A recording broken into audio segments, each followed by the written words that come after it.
I want to welcome folks back. We have our very special guest, Larry Ross, former Enrichment Resources teacher at the Margaret Chase Smith School in Skowhegan, back with us. He's got so many stories to tell. After we were done with session one, he was going back and had more memories. I could talk to Larry for 100 hours and still only be touching the tip of the iceberg of the stories and the connections that he's been able to make. What we're moving on to now in session number two is, you saw a bit of this with the photos from Arlington National Cemetery. I believe, my recollection is you said in 2003, you began taking your students on a bus trip. Yes, 2003 was the first year we went. About how many students would go on the tours? The first year we did it, I think there were probably 16 students on the tour, and usually with a parent, right? With a parent. I think on that first trip we had 25 people. Mm-hmm. When we got done doing it, we would fill the bus. By the time we were done, we would have, the last trip we went, I think we had 58 people on a 58 passenger bus. Well, I got very lucky in 2005. You had one seat available. And you said, hey, Dave, knowing that you like to bring awe and wonder to the world, you said, would you like to come with us? And I leapt at the opportunity because I know the types of connections you're able to make and doors you're able to open. And it wasn't just about going to Arlington National Cemetery. You filled trip. There are many places that you would stop on the way down, and there are more places that you would stop at on the way up. And what I'm going to do is key this to photos that I have. And if we have time at the end, I'll mention some other events that took place along the way, which I couldn't find photos of. So I'm going to share the screen, and we are going to start out. This is on the way down, I believe. We stopped in Pennsylvania. So pick up the story if you can. Yeah. Okay. It was perfect having Dave on the trip, because not only do we get another documentarian on the trip with us, but he was also having a person along that really recognized what I was trying to implant in kids. And so here we are. We're in Yardley, Pennsylvania. We're in Yardley, Pennsylvania, and in my hand we've got some earth from Skowhegan, and in front of me, in the black coat, kneeling down next to a student, is Ellen Saraceni. Ellen Saraceni's husband, Victor, was one of the pilots killed at the World Trade Center on 9/11. And I mentioned, like, when we sent this big flag across the country, we brought, in 2002, some of these students might have, probably none of them were on that trip. But in 2002, the kids that I had, we went to the summit of Cadillac Mountain at sunrise, left the Margaret Chase Smith School at 3 o'clock in the morning, got out to Bar Harbor at sunrise, took the flag and put it on a private plane and flew it to Yardley, Pennsylvania, the hometown of Ellen Saraceni. I had been in communication with another teacher and said, I'm doing this project where I'm going to send a flag from Maine to California. And she said, send it to my school.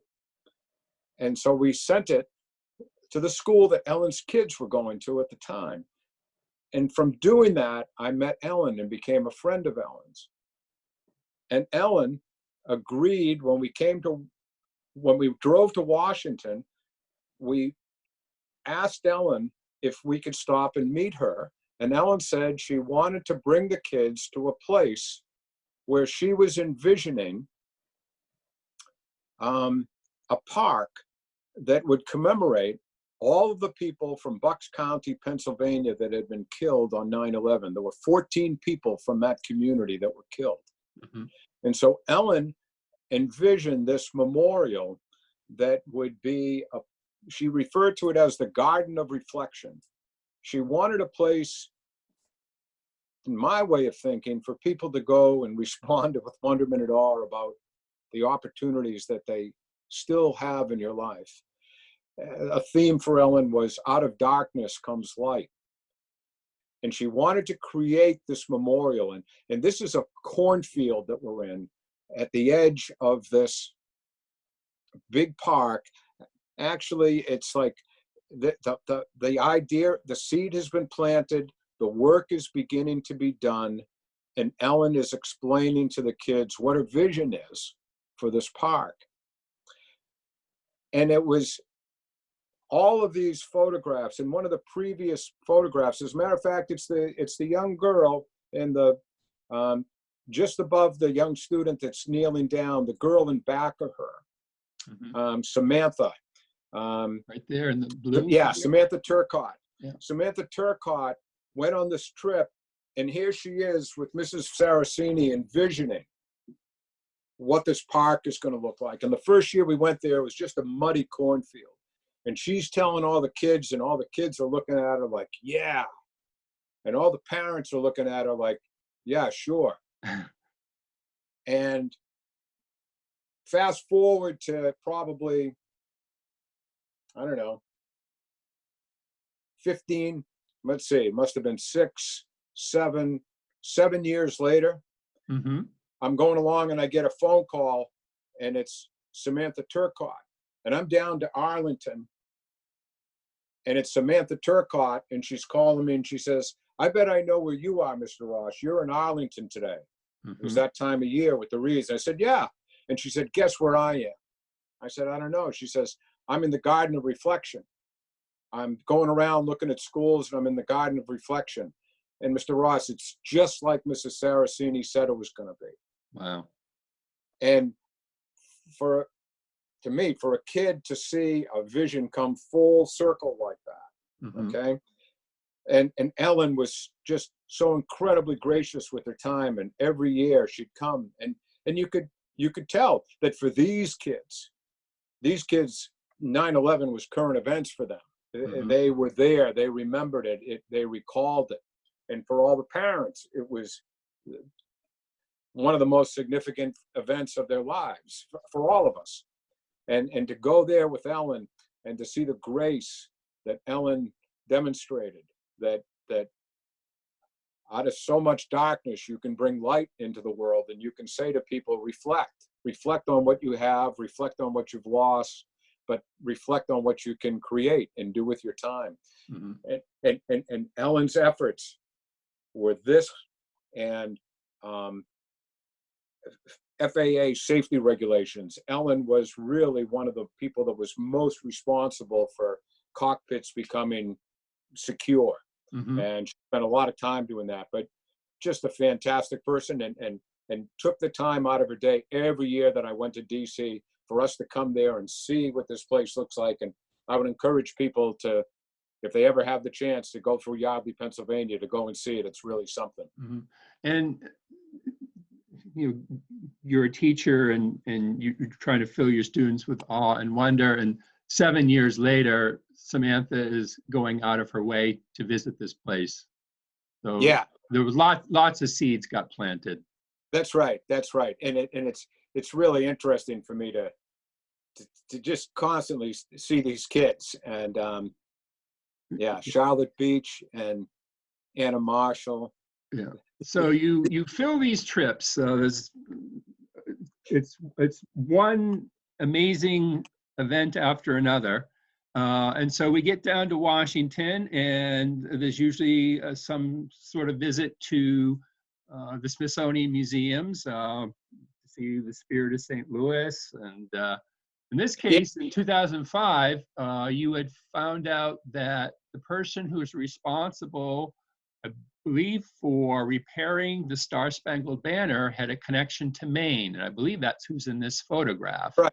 That's Marilyn Zoetis, and Marilyn Zoetis's dad ran the Pilot's Grill up in Bangor.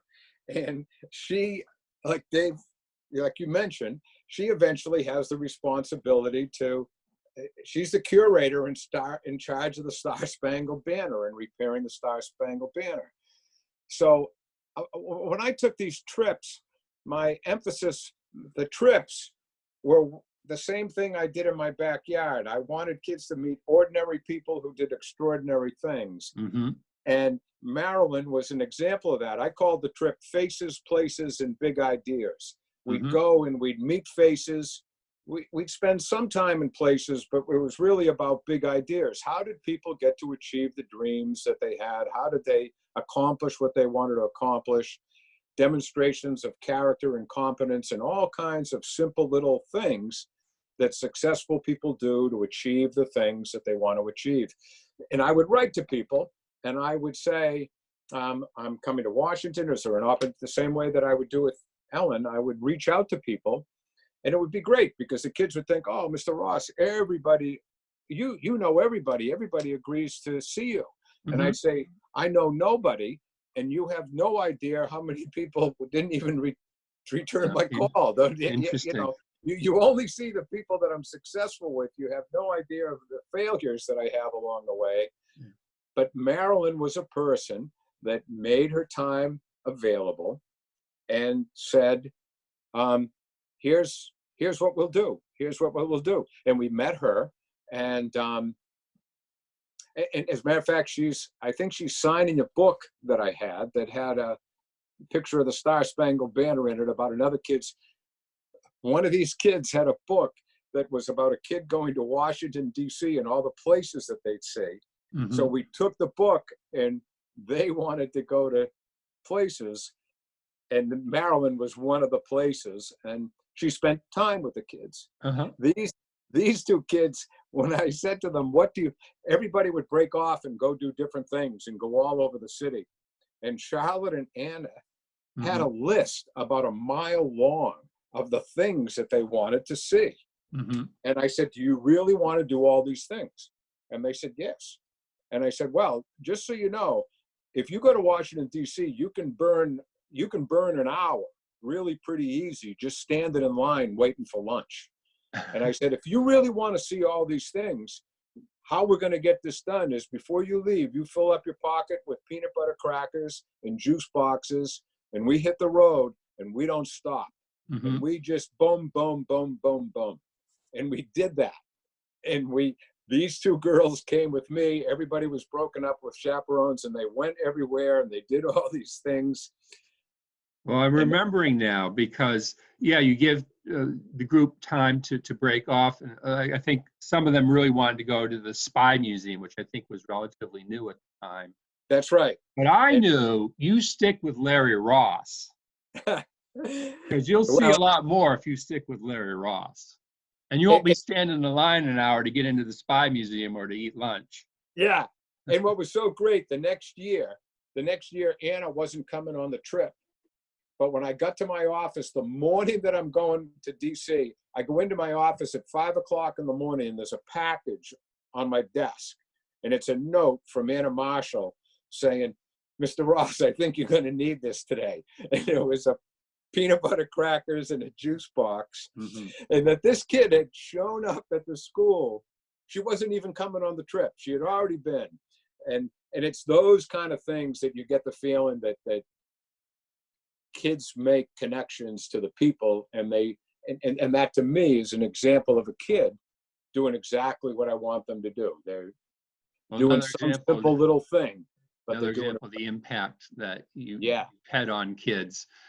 So here's another stop in Washington, D.C., the Iwo Jima Memorial. Yeah.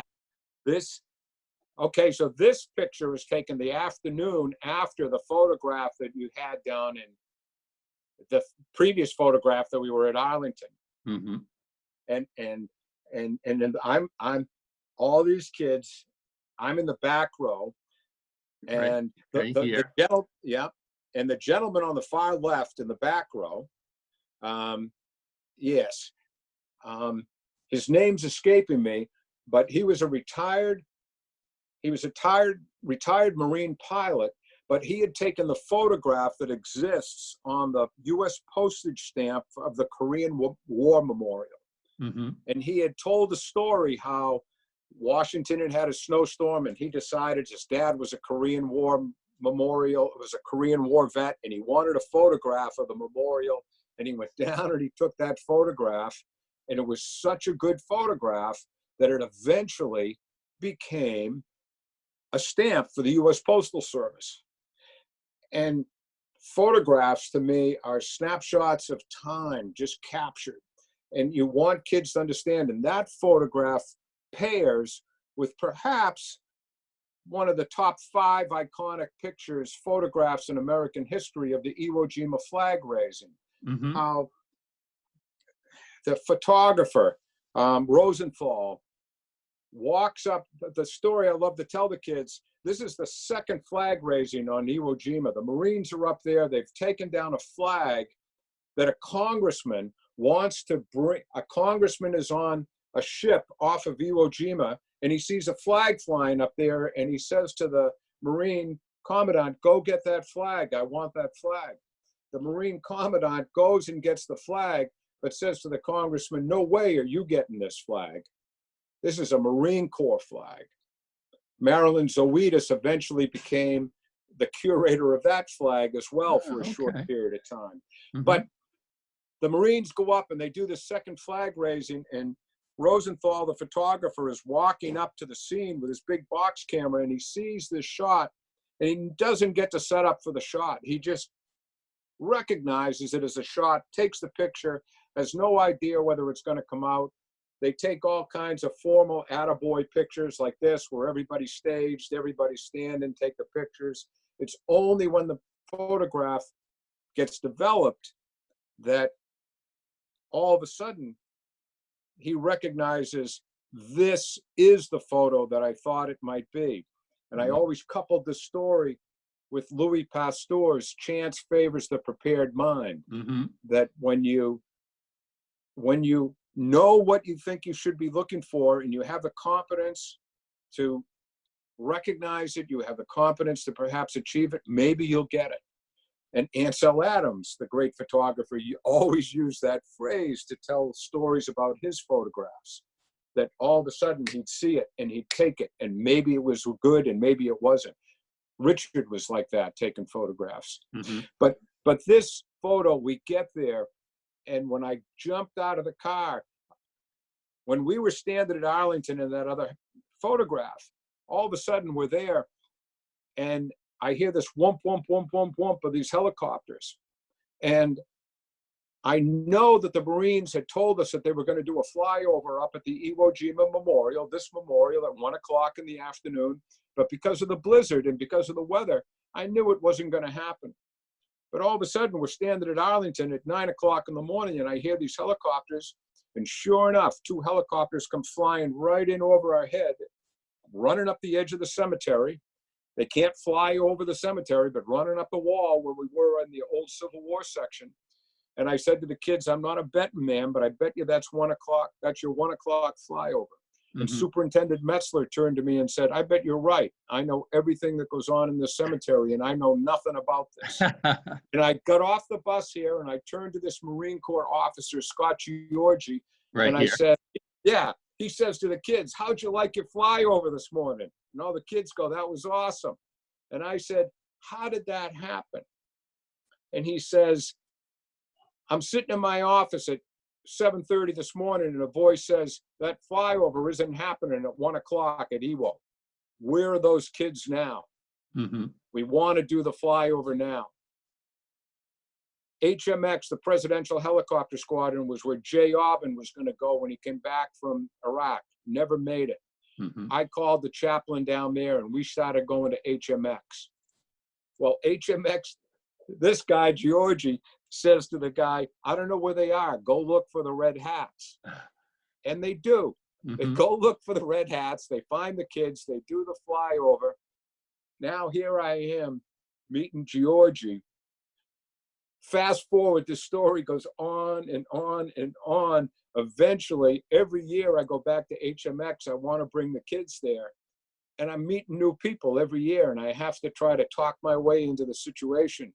So this guy gets on the phone, and I can tell he's like, "Who are you, and what do you want to do?" And we don't do that.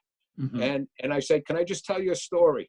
And I tell him the red hat story, and the guy starts laughing. I said, "You like that story?" He says, "Like that story? I am that story. I'm the guy that sent him to go look for the red hats." Mm-hmm. Fast forward another 12 years. I get the guy to come to this spot. I get the guy to come to this spot and tell the story. Mhm. I ask him to sign Jay Auburn's portrait because I do that every time I go. The guy signs the portrait and he starts to cry. I said, why are you crying? He says, when you called my house, my wife said, who is this guy? And he says, I don't know. When I called and I said, is Colonel Boucher there? She says, who's calling? I said, he won't know me. Just say the red hat guy. He gets on the phone and he says, when he comes and he's signing the portrait, he says, after you called, my wife said, who is he? And he says, I just figured it out. He's been coming down to DC telling the story about this guy. Well, it turns out, he says, I never told you the story, but on the first night of the Iraq War, I'm in a convoy going into Iraq, and we hear this Mayday come over the phone, and this helicopter has crashed, and we go out to the site, and everybody's dead. Well, it turns out it's the guy that this guy has been talking about. It's Jay Auburn that this guy has been talking to his class about. Mhm. And he says, I never told you that because I didn't want you to know how bad it was right at the first shot. And his wife says, well, I never told you how bad it was for me because I watched that helicopter go down. Oliver North was reporting that live. He was an embedded reporter, and I thought for sure it was you, Bob. Mhm. And it wasn't you. So here's Bob Boucher signing this portrait, crying for these kids. And fast forward another couple of years later, and at his retirement ceremony, he dedicates his retirement to Jay Auburn. All the guys like him that didn't have what he had. And there's a photograph of not this group of kids, but another group of kids with Haley's picture and him in it, and a whole new bunch of kids. And he says, and to all the kids from Skowhegan that came and remembered people like us. Perfect. It's a perfect story. And this ties in a way, Tomb of the Unknown Soldier. Tomb of the Unknown. There between, in the front row there, there's the serviceman is putting the wreath down at the tomb. Mhm. And then there's some kids up there. Yeah. Jake Sylvain is one of those kids. Yeah. That got to bring a wreath down to be placed on the Tomb of the Unknown. When Jake graduated from college, he was the first kid to come back on the trip to DC as an adult girlfriend, and came on the trip. Mhm. And to go down there with these kids and meet excellence is ordinary things done extraordinarily well.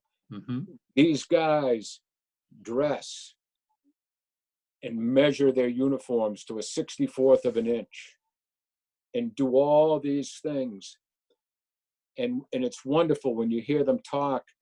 The idea of ritual done well is a way to try to create a structure to hang our grief on, to hang our aspirations on, all these things. It's a way to try to structure who we are and who we hope to become. So we started going down to Arlington. And when we go to Arlington with Morrill, I hear the commanding officer of the old guard explain his command philosophy to kids. Not to kids, to the Army men coming there, to the guys who have made it into becoming tomb guards. And they all have this sense of, am I going to be good enough to do this? Kind of like the same way that I felt when I got a job. Can I really do this? Yeah. And what he would tell them was, what got you here will keep you here. Mhm. If you were good enough to get here, you're Mhm. good enough to stay here. Keep doing what you did to get here.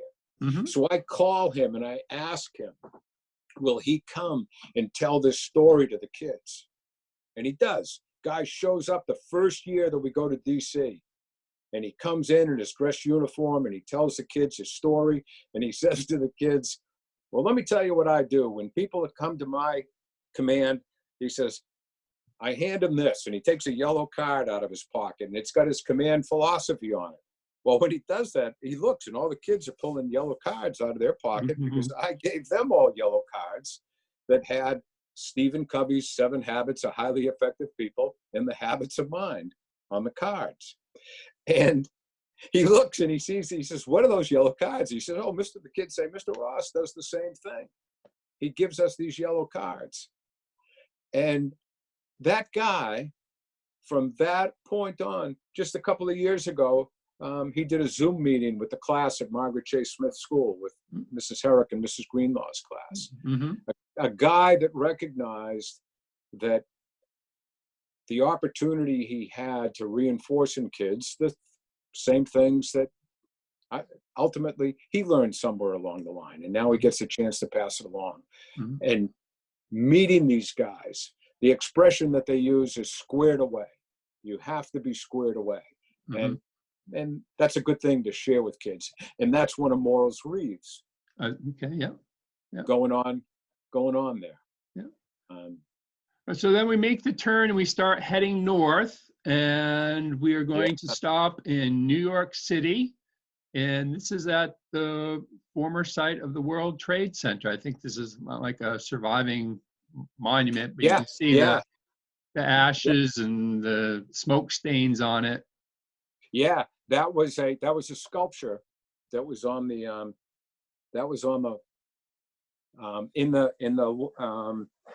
kind of the plaza. The plaza. Thank you. The plaza in front of the two buildings.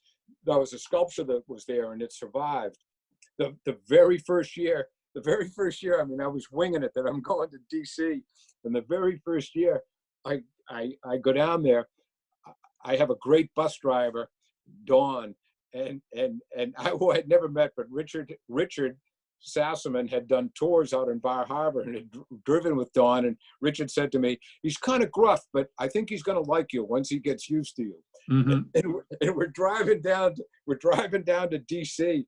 and I'm in about Connecticut, and I say to him, "You think there's a chance we could swing into the World Trade Center?" Uh-huh.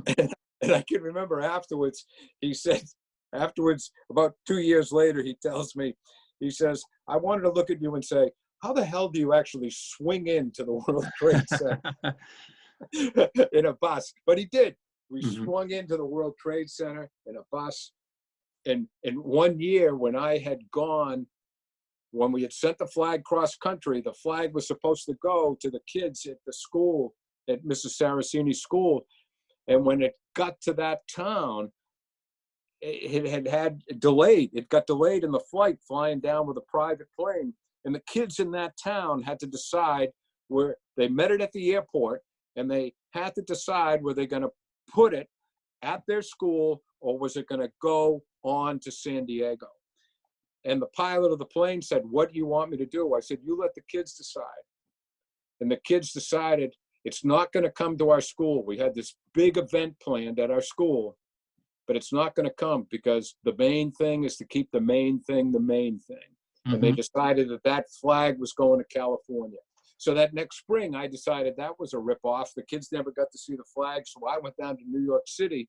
I went to Yardley, Pennsylvania with the flag. I stopped in New York City. I talked my way onto the World Trade Center site.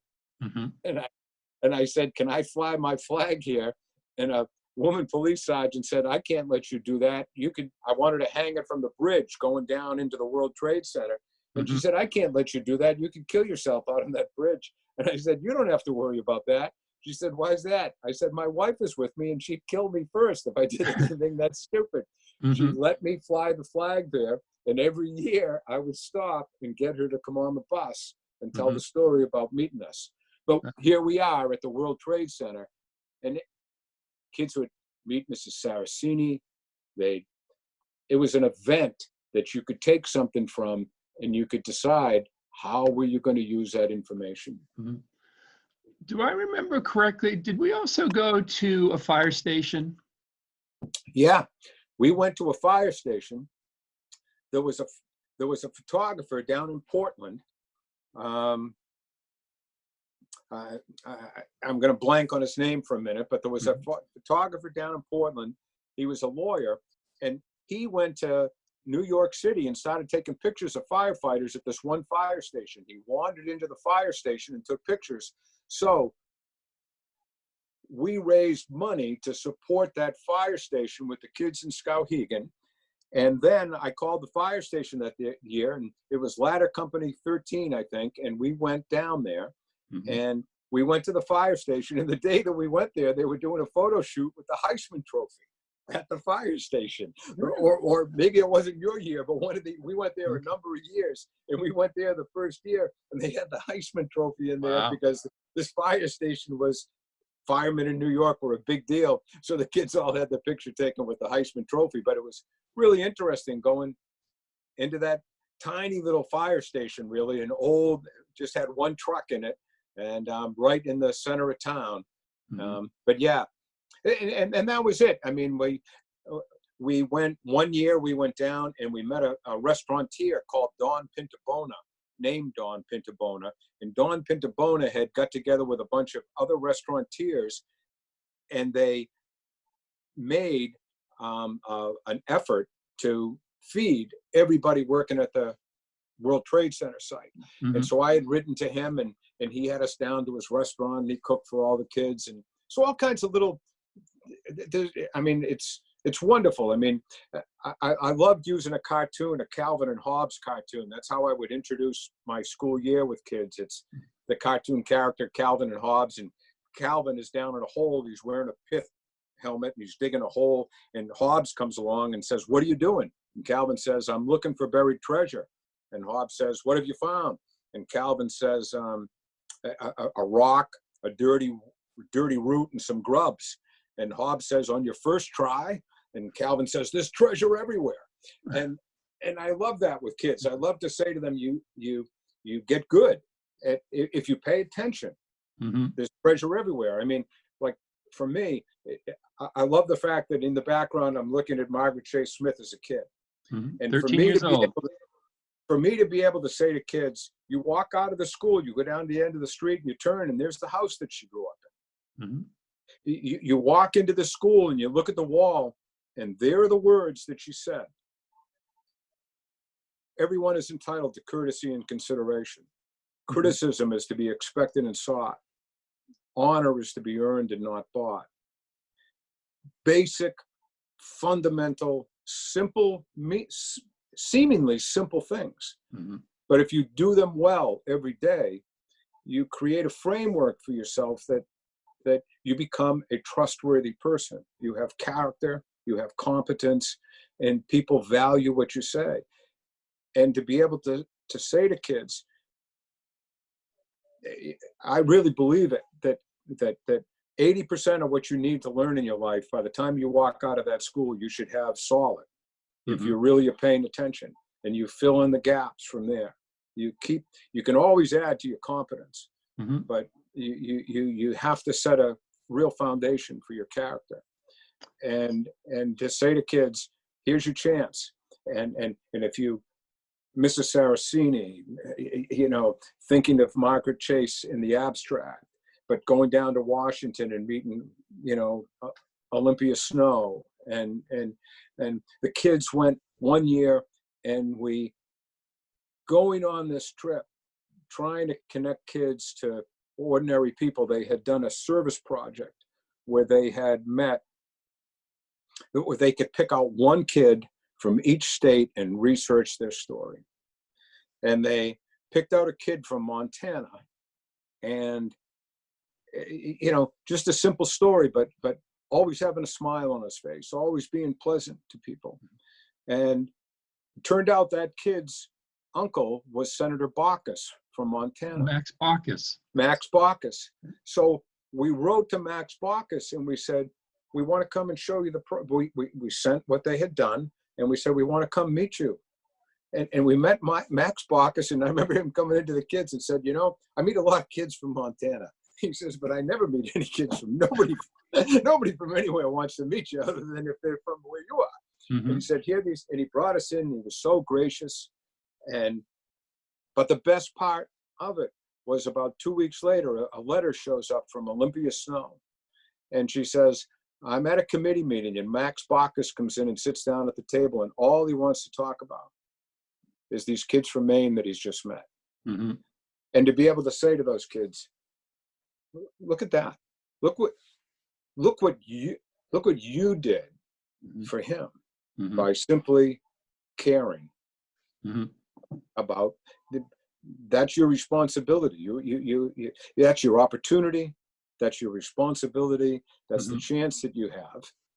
And Well, that's a good place to wrap up, signifying that simple gestures can be very meaningful. And as you've been saying, what gets you there keeps you there if you keep doing it well. That's And right. just as a reminder, the influence that you have, I still have my little yellow card too, my 7 Habits of the Mind card, which I keep right here in my, well, as you were talking, I pulled it out. I always keep it very close to me. That's great. So, Larry, I want to thank you for doing another episode with us, and we still have one more to go because I'm actually making you tell your story backwards, and we'll end with the beginning, which is Crate Day. Okay. So thank you very much, and we will come back with session 3 very soon. Goodbye. Okay. Good seeing you, Dave.